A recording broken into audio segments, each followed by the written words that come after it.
What's up guys? Welcome to AnimeKouhai. If you'd like to help me out, please hit the like button and subscribe to my channel. To counter this, he had developed a technique to target their weak points with precision. Over countless eons in both the Otherworld and the Cardinal World, Zalario's battles had stretched to what felt like tens of billions of years. While his technique plateaued due to its specific focus, his strength still reached levels beyond imagination. The only reason Leon and his allies had managed to hold their own against Zalario was his reluctance to fight in earnest. Both Leon and Soy had realized just how formidable Zalario truly was the moment they engaged him. Even so, they were composed enough to exchange observations about the situation. The projected image showed Rimuru and his team in action. Rimuru faced off against Milam, while Guy clashed with Velzard. Velgrand was also present, collaborating with the others to minimize collateral damage. I never imagined Velgrand would work with them, Leon remarked. Rimuru's knack for winning people over is honestly frightening. I'd call it natural charisma, Soy replied. Leon and Soy bickered briefly, but Zalario paid no attention to their banter. His thoughts were elsewhere. Why were Milam and the others heading this way? Was it part of a larger plan, or merely a coincidence? He couldn't rule out that Velzard was acting independently, but if so, her motives were a mystery. However, if this was all orchestrated by Feldway. If Feldway gave Velzard specific instructions, this scenario could be deliberate. But what's his endgame? Zalario pondered. Milam and Velzard had been fighting in a way that kept Milam's rampage in check. However, if Velzard redirected her focus elsewhere, her hands would be freed, leaving Milam to unleash her full destructive potential. In such a case, Guy would be forced to intervene to stop her. Zalario could see that this might be precisely what Velzard intended. Guy, preoccupied with Milam, wouldn't be able to fight at full capacity. Velzard could exploit this to manipulate him into her plans. That much was easy to deduce. Guy wouldn't have walked into this situation alone. It made perfect sense that he'd enlist the help of someone like Demon Lord Rimuru. So far, it all added up. But the real question lingered. What happens next? It was clear that Velzard's primary target was Guy. But if that were the case, there was no logic in relocating to a different battlefield. If Feldway's intentions were driving this, then what was his endgame? Zalario, who had pieced together these conclusions, found himself at an impasse. Why would they choose to bring the conflict to Sarian, where the battle was already underway? Was it meant to support his team? No, that doesn't seem likely. Feldway, just what are you planning? Frustration gnawed at Zalario as he grappled with the lack of answers. These were the kinds of things that should have been made clear from the outset. Without understanding the strategy behind bringing Milam here, they risked being dragged into unnecessary chaos. Was their role to cooperate or to retreat? The ambiguity left Zalario feeling stuck. If their opponents had been limited to Sylvia and Elmesia, Zalario and his forces could have easily crushed Sarian. However, with the reinforcements sent by Demon Lord Rimuru, the situation had reached a deadlock. It seemed illogical to send Milam as part of a larger strategy, as it would have made more sense to use her to destabilize the enemy at the outset. That way, the chaos she caused could have been exploited during the invasion. Instead, Milam was arriving only after the battle had already descended into disarray. Zalario turned his attention to the sacred tree standing behind him. This ancient and colossal tree had safeguarded the region for ages, protecting the planet from natural disasters. Even now, it endured Jahil's relentless flames without faltering. In the past, it had shielded the land from the devastation caused by Milam and Guy's legendary clash. In the northern territories, Velzard loomed. Guy and Ramirez worked together to protect the human domains ruled by Demon Lord Ruminas. The Nazca region, safeguarded by Rudra, remained secure with Velgrand's support. Even the central sanctuary of Damerganya, though scarred by the destruction of past wars, had survived due to Heaven's Tower. Its former splendor might have been lost, but it had endured. Looking at it from another angle, one could say the damage had been minimal. The world had been protected by forces akin to divine intervention. Destroying it wouldn't be easy, many barriers stood in the way. Among these protectors, Guy, known as the strongest and most fearsome demon lord, was a key figure. Despite his fearsome reputation, he had upheld his pact with Veldanava, dedicating himself to the world's preservation. Alongside him were other defenders like Ramirez, another mediator, and their counterparts, the heroes. Notably, Masayuki, the reincarnation of Rudra, the mightiest hero, was now leading with Velgrand at his side. Divine relics, such as Heaven's Tower and the Sacred Tree, further bolstered the world's defenses. These relics bore the marks of a god's influence and served as formidable obstacles to anyone seeking destruction. Feldway's plan to resurrect Veldanava-sama failed with Michael's demise. So, what's his next move? A cold realization washed over Zalario. Only 2 divine relics remained, the sacred tree and Heaven's Tower. While Ramirez's labyrinth could also be considered a relic, it was of a different nature. Beyond that, only a few significant entities remained to stand in the way. The 6, Gi, Rimuru, Chronoa, Masayuki, Velgrund, and Veldora, had largely been neutralized. Gi was occupied battling Velzard. Rimuru was consumed with trying to subdue Milam. Chronoa and Masayuki, though currently free, were likely too exhausted to act. Velgrund seemed to be focusing her energy on planetary defense, leaving her less of a threat. Meanwhile, Veldora was confined within Ramirez's labyrinth.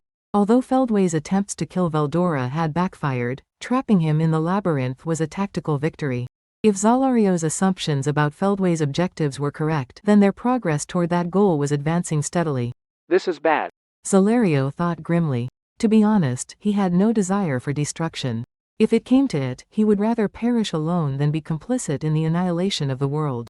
Even as a friend, he felt no obligation to enable such a catastrophe. In truth, Zalario believed it was time to put an end to this madness. Whether I'm right or wrong, I'll act on this assumption. He resolved. If I'm mistaken, it's on those who failed to provide clarity.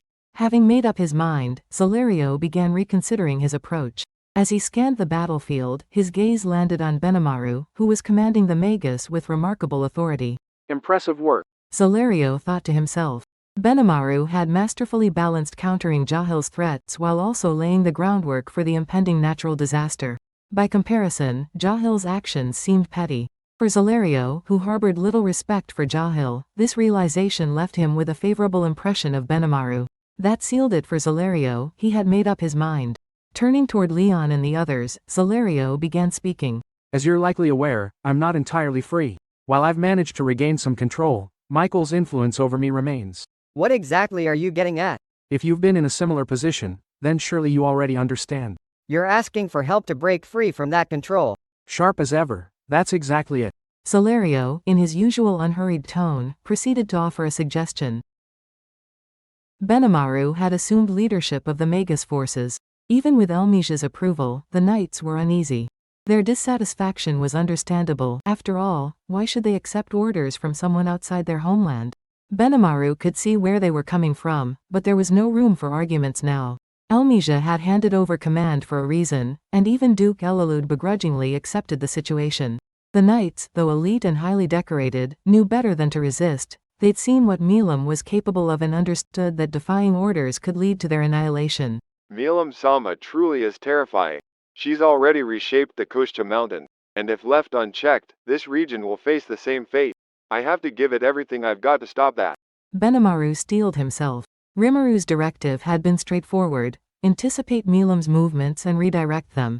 If they stayed on their current course, the sacred tree that safeguarded Sarian's capital would be destroyed. Though Rimuru had expressed some doubt about the plan's feasibility, Benimaru knew better. Rimuru's predictions, especially in such dire moments, were almost never wrong. While Rimuru had mentioned preparing for evacuation in the worst-case scenario, he'd also stressed the importance of giving their best effort first.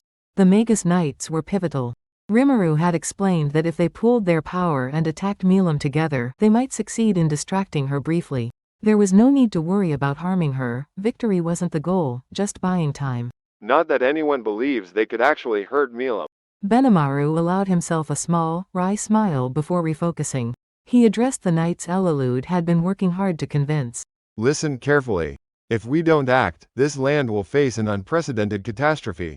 My lord, Rimuru-sama, has tasked me with stopping it. Whether or not you feel obligated to join me, you must understand this. Failing to act now will mean the destruction of your homeland. It wasn't a threat, just the unvarnished truth. If Rimuru's instructions weren't followed, Sarian would almost certainly fall. Yet even if the Magus refused to cooperate, Benimaru wasn't about to give up. He would assist with evacuations to save as many lives as possible and then rejoin Rimuru. Jahil, in Benimaru's mind, was merely an inconvenience. With Kigali, Tyr, and Sylvia, Jahil could be dealt with easily. Benimaru's involvement made the challenge even simpler, practically effortless. But his real focus was on the much greater danger looming ahead. Benimaru awaited their response, preparing to show them the severity of the situation. Using his power, Heat King Amaterasu, he projected a clear image in the sky for everyone to see. As Soy explained to Zalario, this ability, an advanced version of mirage-based techniques, was designed by Benimaru for outdoor operations. The idea was to make the scenario more convincing by showing the chaos caused by Milam's group. However, the reality turned out to be far more alarming than expected. Milam's roar alone was enough to obliterate mountains and rivers, leaving behind dried waterbeds and crumbled stones. Rimuru was giving it everything he had to calm her, but his efforts seemed fruitless. Working alongside Velgrind to limit the destruction, Rimuru could do little more than contain Milam's devastating attacks. No, that's not right. It's only because Rimuru-sama is drawing Milam-sama's attention that the damage is even this contained. Rimuru was keeping Milam's focus entirely on himself, while Velgrind mitigated the aftermath. It was no surprise that Rimuru was straining himself. Normally, Rimuru could redirect her attacks, but these relentless barrages were too wild to control. He could only endure and deflect them. Is he trying to hide his desperation to keep us calm, or is there something else going on? Regardless, Benimaru had one job to focus on. If I can grab her attention for even a brief moment, I might be able to shift her course. I'll make it happen.